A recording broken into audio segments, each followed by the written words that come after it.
मुकद्दस तो कुछ नहीं इस पत्थर के जहान में, ली सांस अपनी नहीं तो फिर अपना किसे कहें। कहीं फूल पत्थर से लगे और कहीं पत्थर फूल से, जो चीज सुकून दे बस कलेजे से लगा लीजिए। ये पंक्तियां मेरी नहीं है दोस्तों, वरन एक महान इंसान ने मेरे लिए कही।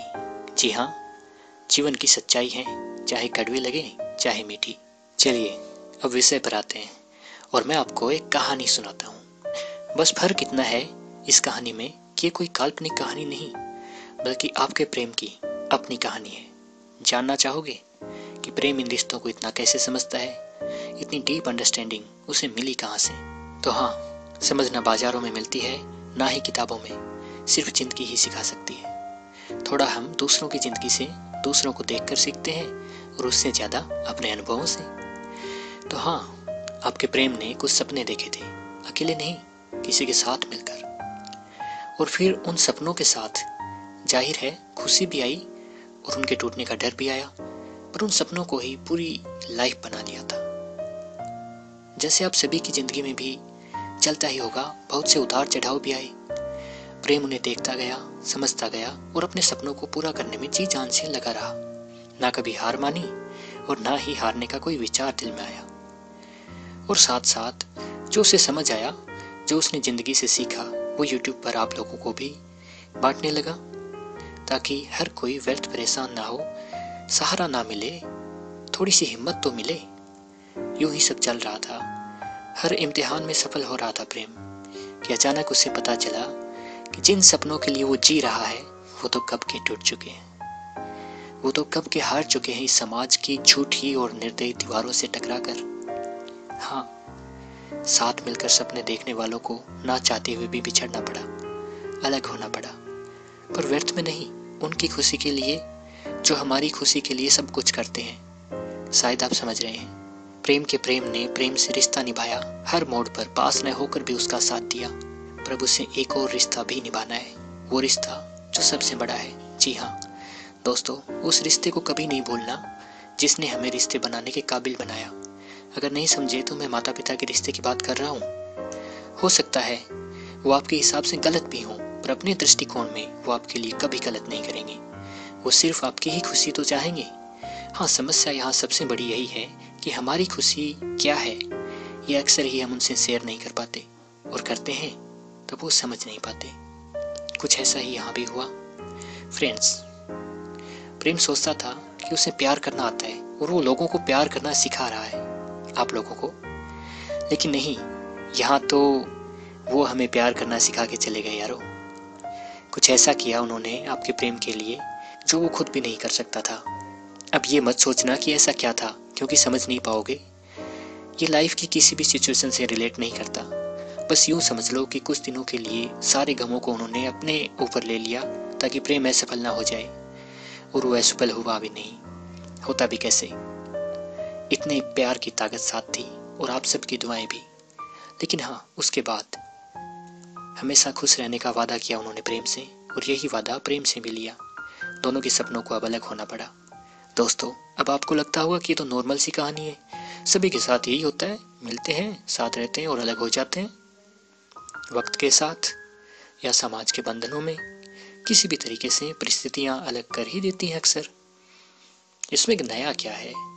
इसमें नया है, ये कहानी बिल्कुल भी सामान्य नहीं, क्योंकि ये कहानी खत्म नहीं हुई। आपके लिए ये कहानी अब शुरू हुई है। ये वीडियो मैंने क्यों बनाया और आपको ये क्यों देखना चाहिए, ये अभी आगे है। प्रेम सोचता था कि उनके बिना जी नहीं पाएगा।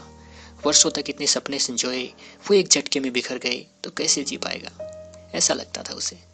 पर नहीं, ऐसा होता नहीं, ऐसा हुआ भी नहीं। अब जो बात मैं कहने जा रहा हूँ, आपको सच लगे या सिर्फ किताबी बात, या सिर्फ कहने की बात लगे, मेरे जीवन की तो सच्चाई है, जिसे मैं फिलहाल अनुभव कर रहा हूँ।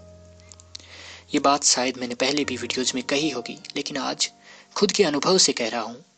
किसी को पाना प्यार नहीं, उसे निभाना प्यार है। उसके साथ जीना नहीं, उसको खुश देखकर खुश होना प्यार है। अपनी खुशी के लिए उसे अपनों से दूर कर देना नहीं, उनकी खुशी में खुश होना प्यार है। और वो ना मिले तो भगवान से शिकायत करना प्यार नहीं, इतने वक्त के लिए उनका साथ मिला, इसके लिए भगवान को शुक्रिया कहना प्यार है। उनको भुलाने की कोशिश करना, याद आने पर दुखी होना, ये प्यार नहीं दोस्तों। बल्कि उनको याद करके खुश हो जाना और कभी ना भुलाना प्यार है। और अब मजे की बात, ये सब करना सरल है, बहुत सरल है, इसके विपरीत करना है मुश्किल। सच में आप उनको खुश देखकर खुश रह सकते हैं। ऐसा नहीं कि अब उपाय क्या है, खुश रहना ही पड़ेगा, मजबूरी है, समायोजन समझौता करना ही पड़ेगा। नहीं, कोई समायोजन नहीं, कोई समझौता नहीं। आप पूरी तरह से खुश रह सकते हैं। अगर वो खुश हैं तो हमारे दुखी रहने का कोई कारण ही शेष नहीं। यही जीवन की सच्चाई है दोस्तों। आज वो बहुत खुश हैं और आपका प्रेम भी। वक्त के साथ धीरे धीरे तो हर कोई खुश रहना सीख ही लेता है, जानवर भी सीख लेते हैं। हम तो इंसान हैं यार, तो फिर एक दिन भी दुखी क्यों होना? आज के आज हम खुश क्यों नहीं रह सकते? कुछ वक्त के लिए भगवान ने एक प्यारा सा गिफ्ट दिया, एक दिन तो वक्त पूरा होना ही था। ये जीवन भी तो इसी प्रकार का एक प्यारा सा गिफ्ट है। ध्यान रखना, ये भी एक दिन पूरा होगा, पर उसमें भी दुखी होने का कोई कारण नहीं।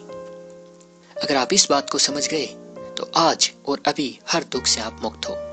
आपको याद होगा मेरा लास्ट वीडियो जो मैंने एग्जाम से पहले डाला था, यू आर सैड बिकॉज नाम से, उसमें मैंने यही कहा था, कुछ ऐसी बातें कही थी।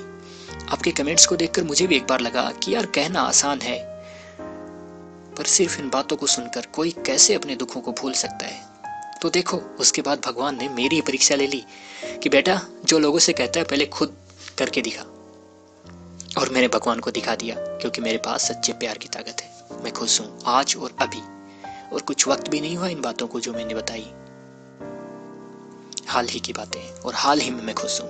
तो हाँ, ये बातें सुनकर आप अपने दुखों को नहीं भुला सकते, पर ये बातें समझकर आप ये जान सकते हैं कि दुख का कोई कारण ही नहीं है, और फिर दुख भी नहीं है, सिर्फ आनंद है, मौज है, मस्ती है। ओशो ने कहा था, उत्सव अमार जाति, आनंद अमार गोत्र। इस बात को आज मैं थोड़ा समझ गया। तो अब इस वीडियो को शेयर कीजिएगा, लाइक करने से खुद को ना रोक पाए तो कर ही दीजिएगा। और हाँ, याद रखना, कमेंट्स में सिर्फ मस्ती भरे कमेंट्स कीजिएगा, कोई उदासी, दुख या सहानुभूति वाले नहीं, क्योंकि आपका प्रेम पूरी तरह से मस्त है। और अब प्रेम की इस मस्ती में और गहरे डूबना चाहते हो तो सब्सक्राइब कीजिएगा। तहे दिल से आपका धन्यवाद।